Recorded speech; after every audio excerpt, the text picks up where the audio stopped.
Test sur les bases de données, une version différente, vue sans projet de base de données de type Visual Studio.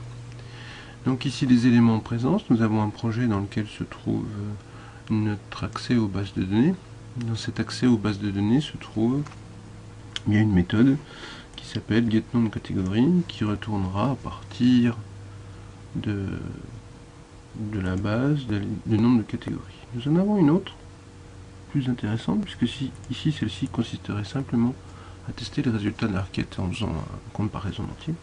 Ici celle-ci est plus intéressante puisqu'elle nous permet de récupérer la liste des catégories. Donc ici nous avons à notre disposition une classe simplifiée ici, donc attention, c'est un code de démonstration, une classe catégorie qui comporte un code et un libellé.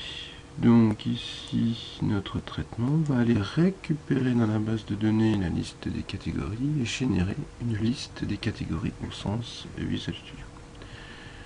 Donc sur la partie base de données, rien de bien surprenant, donc on a une catégorie avec un code et un libellé.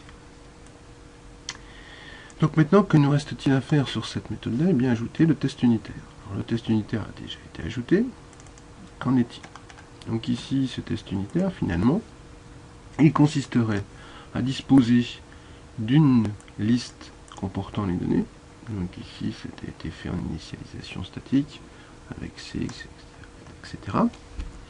Et donc, d'appeler notre méthode à call pour savoir si le résultat tant attendu est égal à ceci.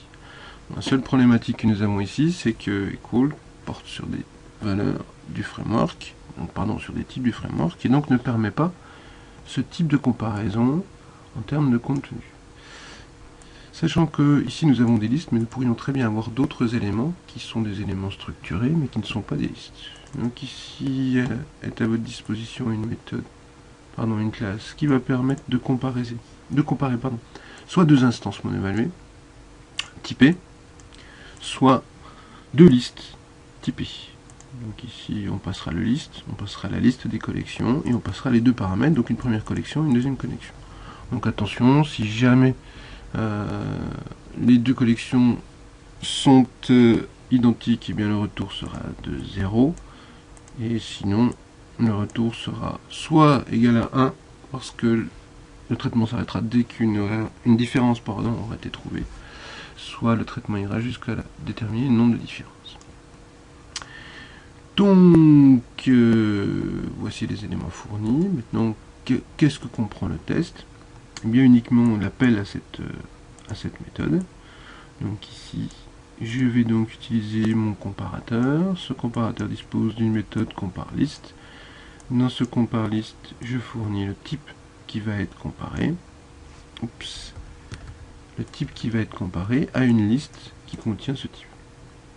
Et je fournis bien sûr la liste actuelle, c'est-à-dire celle obtenue par l'exécution du traitement, et l'expected, la liste attendue, celle qui a été initialisée dans mon test. Donc essayons de réaliser ce test. Donc ici, nous allons retourner dans l'affichage des tests et exécuter ce test. Et là j'ai bien réussi. Donc bon, jusque là il n'y a pas tellement de surprise puisqu'on pourrait très bien avoir un code qui marche toujours. Modifions simplement un des éléments qui est présent là-dedans, c'est-à-dire que par exemple, on va changer une des valeurs dans un des objets de notre collection. Donc ici, voilà. On enregistre, on génère et on reteste.